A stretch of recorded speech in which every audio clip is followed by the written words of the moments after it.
As a sponsor of the 2022 Cyber Marketing Con, the CyberWire will be presenting a CISO Q&A panel session on solving the cyber marketer's dilemma of reaching unreachable buyers in the industry. Join us in Arlington, Virginia, November 16th through the 18th for a great event. Visit cybersecuritymarketingsociety.com/conference 2022 to learn more. This episode of the CyberWire is made possible in part by Collide. Traditional security tools force you to treat your workforce like bad actors, but that's not the only option. Collide is endpoint security that knows that employees aren't your biggest risk, they're your biggest allies. Collide works by notifying your employees of security issues via Slack and giving them step-by-step instructions to resolve them.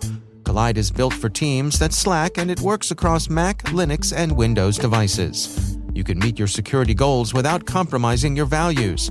Visit collide.com/cyberwiredaily to find out how.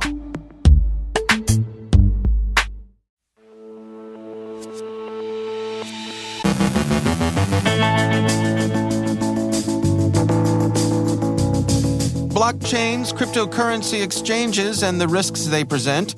Vulnerabilities in Amazon RDS may expose PII. A study of the language of fraud. Tim Starks from the Washington Post Cybersecurity 202 on a lagging DHS Cyber Doomsday Report. Our guest is Ashif Samnani of Synovus Energy with insights from the world of OT cyber. And President Zelensky offers the benefit of Ukraine's experience with cyber warfare to the G19.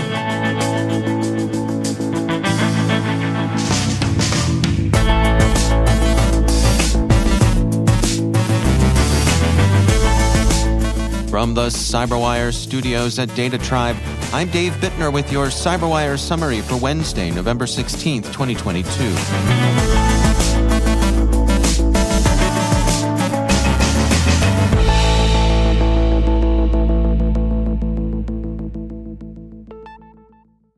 A report from Moody's says that the cryptocurrency ecosystem's vulnerability to cyber attacks is restricting the sector's growth. Moody's says this trend was most recently highlighted by the hacks sustained by FTX shortly after the exchange filed for Chapter 11 bankruptcy last week. Moody's explains that applications built on the blockchain rely on a tangle of technologies that opens them up to attacks. The report explains the ecosystem relies on a series of technological layers, such as the user interface, smart contracts, the blockchain program, and the hardware infrastructure. Each segment can be susceptible to vulnerabilities. In particular, smart contracts, programs running automatically when predetermined conditions are met, present novel challenges. Whereas bugs can remain hidden for a long time in conventional applications, hackers can easily identify flaws in a smart contract because their code is often open source. Their automated nature and ability to hold crypto assets also enable thieves to exploit logical errors to steal funds. Moody's researchers note that more attacks are now targeting decentralized finance companies compared to centralized finance. Not only do they hold large sums of cryptocurrency, but they're also susceptible to many of the same issues that affect crypto exchanges. The recent collapse, bankruptcy, and compromise of the FTX crypto exchange bring many of these vulnerabilities into relief. CoinDesk describes a hack sustained by FTX several hours after the exchange filed for bankruptcy. Unknown hackers stole more than $600 million from FTX crypto wallets. Wired outlines the efforts industry and law enforcement are taking to track the stolen funds. Mitiga released research today discussing the exposure of PII in Amazon Relational Database Service snapshots. Amazon RDS is a platform as a service that provides a database platform based on optional engines such as MySQL and PostgreSQL, and RDS snapshots are used to help back up databases. Researchers discovered RDS snapshots that were shared publicly for hours, days, and weeks, both intentionally and by mistake, and created a way to exploit the issue to mimic attackers. The team created an AWS native technique to extract information from RDS snapshots. Researchers found that the total number of snapshots seen in the month analyzed was 2,783, and of those, 810 were exposed during the time frame being analyzed.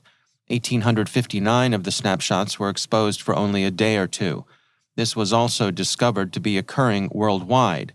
The Mitica team says that an email should be sent from Amazon notifying you of a public snapshot in your account after sharing a snapshot publicly. There is also a tool called AWS Trusted Advisor that recommends steps to improve your environment in different ways: costs, performance, and security. Public snapshots will cause the Trusted Advisor widget to warn of an action recommended. Provided in the research as well are ways to check for public snapshots. So, let's talk fraud for a couple of minutes. The crooks do, and they speak it fluently. A report from Visa and Wakefield Research describes the effectiveness of the language used in social engineering attacks. The researchers found that 48% of respondents believe they can recognize a scam, but 73% are susceptible to common phrases used by scammers. As you might expect, the language that appears in the most successful scams usually suggests urgency. These attempts at fraud contain phrases such as win online free gift card, free giveaway, exclusive deal, act now, limited time offer, urgent, click here, and action needed. They're calculated to induce the sort of haste and suspension of the mark's critical faculties that's likely to induce them to click here right now. One interesting side finding that emerged in the study is that self-confidence seems inversely correlated with a user's actual ability to withstand swallowing the fish bait, hook, line, and sinker. The researchers found that respondents who are confident in their ability to recognize scams are actually more likely to fall victim to them, and people tended to think that others, not themselves, would be more susceptible to scams.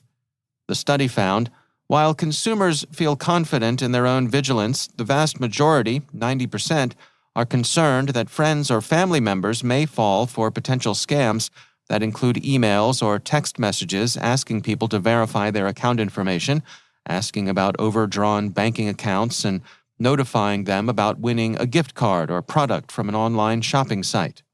It's nice that people are concerned for their loved ones, but they might benefit from some realistic self-examination.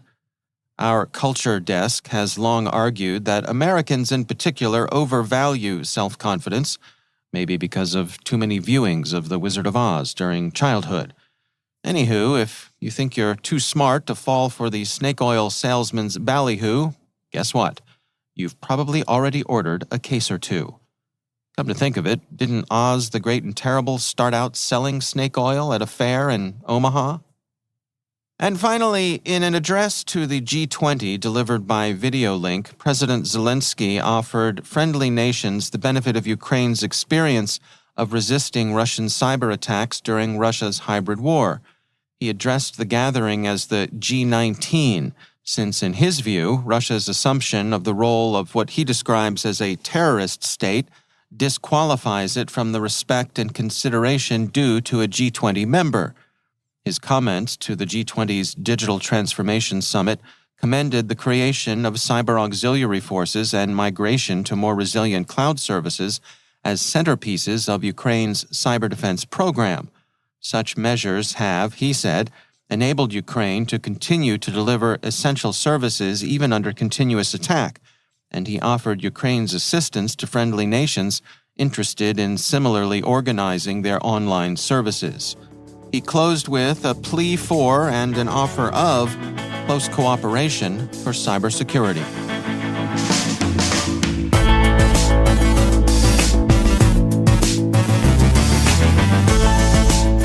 Coming up after the break, Tim Starks from the Washington Post's Cybersecurity 202 on a lagging DHS Cyber Doomsday Report. Our guest is Ashif Samnani from Synovus Energy with insights from the world of OT cyber. Stay with us.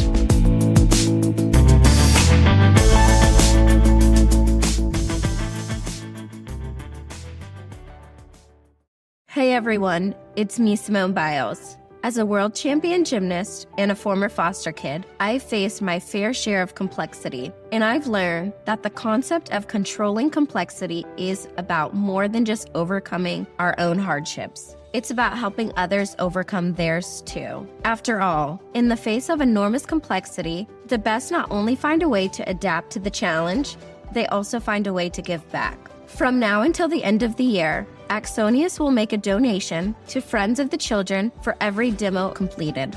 For more details and to sign up, go to axonius.com/friends. That's AXONIUS.com/friends.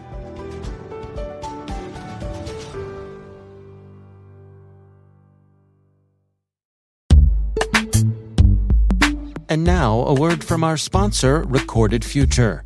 Staying one step ahead of the rapidly evolving threat landscape requires a constant flow of daily intelligence. To stay up to date on everything happening in the world of cybersecurity, join over 50,000 other security professionals who subscribe to the Cyber Daily. With daily email updates on the latest cybersecurity news, top threat actors, exploited vulnerabilities, suspicious IP addresses, and more, the Cyber Daily is the first thing security professionals check every morning. To learn more and subscribe for free, go to recordedfuture.com/cyber-daily. And we thank Recorded Future for sponsoring our show.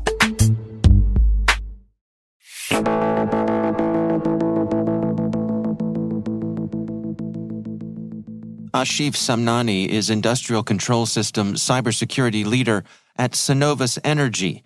I recently spoke with him on our Control Loop podcast about some of the changes he's witnessed in nearly 2 decades in the OT and ICS world. Within the OT side, I've seen automation of discovery of new vulnerabilities and threats within the environment. The technology has been evolving, so what we've been doing in the IT space is similar to what we're now doing in the OT space, right? So there has been an involvement in the types of technologies we've seen. Even the evolution of threats within the space have become far more apparent, right? I remember back in 2012, I was doing some research around Stuxnet. That was one of the first significant cybersecurity threats within the OT space. And now we see quite a bit relative to the OT area. Nothing as prominent as Stuxnet, but we've seen quite a bit, right? So it's just an evolving space within the OT and ICS area of cybersecurity. I'm curious, it's practically a cliche that there's, tension between the IT and the OT sides of the house. I'm wondering, in your experience, how accurate that is. I mean, have we gotten to the point where teams are getting past that? We're evolving now because the IT and OT space is slowly starting to converge. I'd say let's flip back 2012 when I first did OT cybersecurity. There was a large disconnect between the organizations, right? Between the IT and OT space when I worked at Spectra Energy, right? The business was not adopting best practices that IT dictates. Plus, you also have the mindset of an IT person going into an OT space. Typically, OT personnel or engineers, they understand the technologies a little bit better. But nowadays, right, you're seeing the IT and OT teams working very closely because they understand that OT threats are primarily stemmed from IT-specific incidents, right? So we're seeing tremendous adoption, especially the fact that new regulatory requirements are coming into place. So we need to ensure that the OT space is secured, and they're working very closely with IT. So regulatory requirements really drive a lot of the spaces, plus also the known incidents, for instance, like Colonial, that resonated with the OT groups, and they were concerned about their security posture. So they're working closely with the IT teams and stuff, right? I know at the current company, we work very closely with the various teams within the OT space. So we don't see much of an issue these days. But if we flash back like 5 to 6 years ago, or even 10 years, yes, there was a significant issue in terms of working with the IT group. Where do you suppose we're headed here as you look towards the next few years? Any notions for how things are going to evolve? Yeah, I mean, I could speak a few, right? For instance, in the OT space, the adoption, and this has already happened, is adoption of cloud, right? Within the OT space, that's one of the things that we're facing, especially with companies such as AWS that are building like specific data lakes related to data historians, right?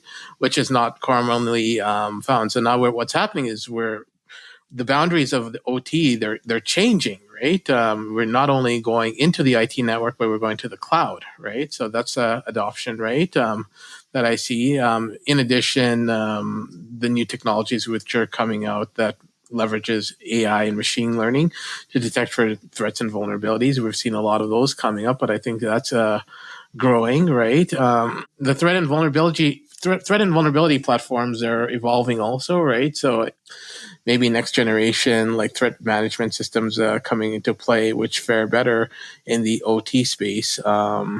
Typically, technologies right now, based off of the architecture, they don't fare well. Sometimes we don't have that complete visibility, but I think we'll find better technologies within the space. Are you optimistic that we're going to get there, that we'll get a good handle on these things? I'm very optimistic, right? I've seen this industry grow over the last 10 years, specifically the OT area. I think we'll get there, right? As regulatory requirements come into play, another one I forgot to mention was Bill C-26, which is in Canada, right? That takes cybersecurity requirements for critical infrastructure companies that employ critical infrastructure, right? So I feel heavily confident that we will get there, right? It'll take a little bit of time, but I'm sure with the executives understanding the new requirements from a compliance standpoint and the evolving threat landscape, they'll take this a lot more seriously and consider the investment. That's Ashif Samnani from Cenovus Energy. You can hear the rest of our interview on the Control Loop podcast. Search for it on your favorite podcast app.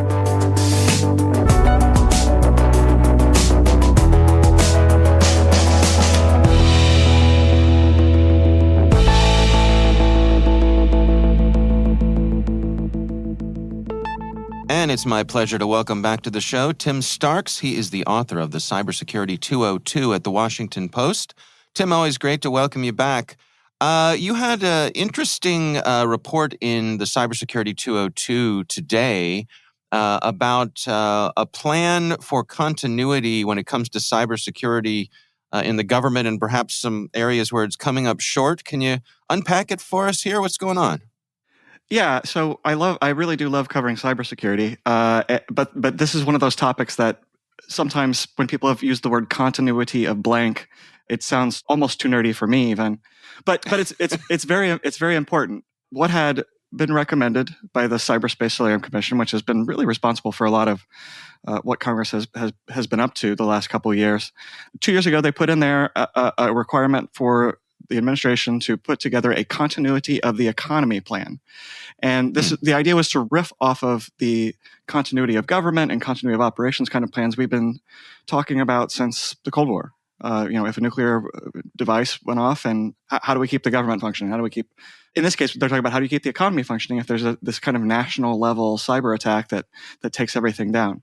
What came up yesterday at a House Homeland Security hearing is that this plan has been sitting on the shelf and not getting hardly anything done on it. And they won't even, DHS won't even answer what it is that they have or haven't done.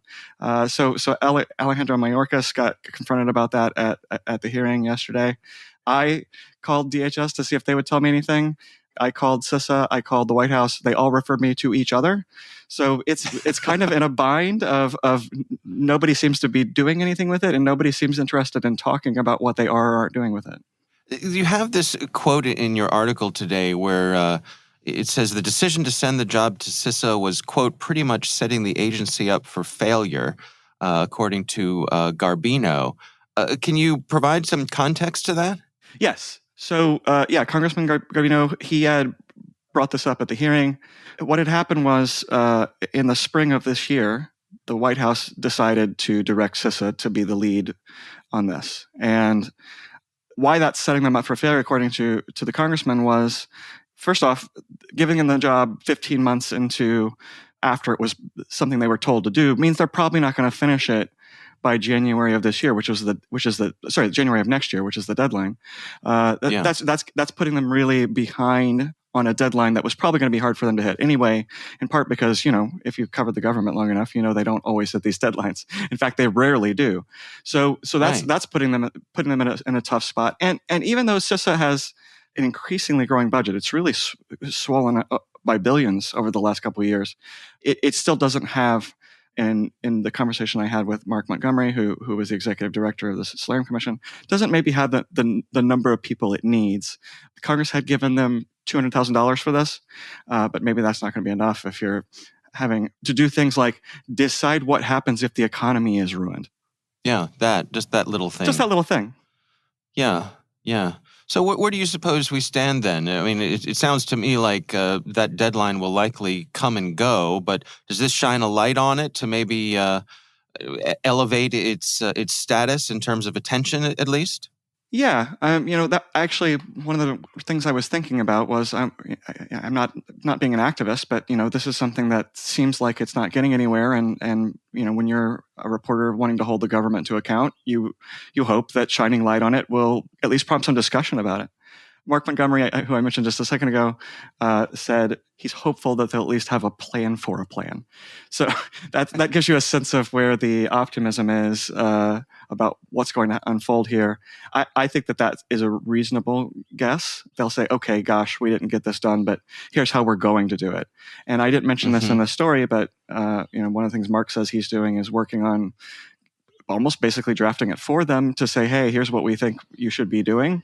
So maybe that will help them a little bit too. If they see a version of the plan, maybe it'll trigger their imaginations to figure out how to go about doing it. In the time we have left here, you also, in the Cybersecurity 202, speak about Christopher Wray, the FBI director, expressing some concerns about TikTok. What's going on there? Yes, he did get asked at the hearing about concerns about TikTok and its Chinese ownership and whether that presents any national security concerns. He did, in fact, say he has those national security concerns, but he wouldn't elaborate on what those were because he said that would be the kind of thing they'd need to do in a classified setting. So behind closed doors is probably when anybody would hear the answers to that, and it would mainly be Congress. One thing he did add, though, is that there is the Committee on the Committee on Foreign Investment in the United States, which is this very special, secretive panel that looks at the subject matter that's in its name. He said that he has input to that, and he has made that input known. We have reported at the Post that they've agreed to a couple things. TikTok has, some additional oversight, some additional cybersecurity measures that they would be expected to do. There's a deal is not imminent, and that was as of just a few weeks ago that we reported that. So it looks like this is going to be something we're going to be wrestling with for a little while longer, to say the least. Yeah. All right. Well, Tim Starks is the author of the Cybersecurity 202 at the Washington Post. Thanks so much for joining us, Tim.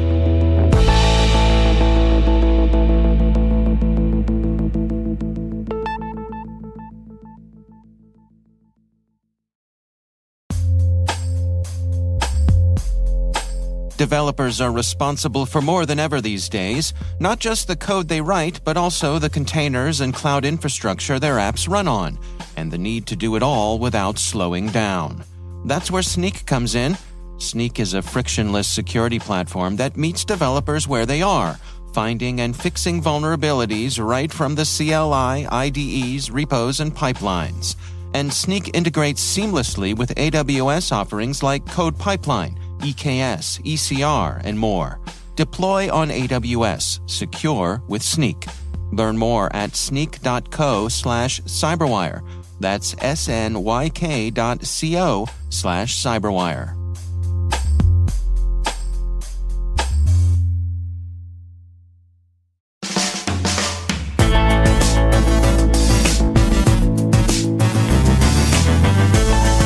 And that's the CyberWire. For links to all of today's stories, check out our daily briefing at thecyberwire.com. The CyberWire podcast is a production of N2K Networks, proudly produced in Maryland out of the startup studios of Data Tribe, where they're co-building the next generation of cybersecurity teams and technologies. Our amazing CyberWire team is Elliot Peltzman, Trey Hester, Brandon Karpf, Eliana White, Peru Prakash, Liz Irvin, Rachel Gelfand, Tim Nodar, Joe Kerrigan, Carol Terrio, Maria Vermatsis, Ben Yellen, Nick Valecki, Gina Johnson, Bennett Moe, Catherine Murphy, Janine Daly, Chris Russell, John Petrick, Jennifer Iben, Rick Howard, Peter Kilpie, Simone Petrella, and I'm Dave Bittner. Thanks for listening. We'll see you back here tomorrow.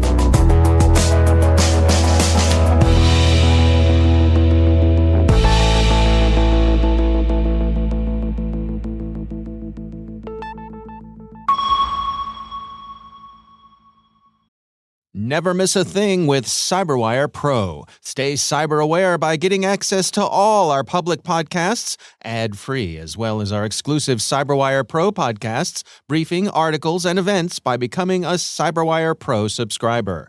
Get actionable reporting, analysis, and insights on global events occurring in the cybersecurity industry at your fingertips. Visit thecyberwire.com/pro to subscribe today.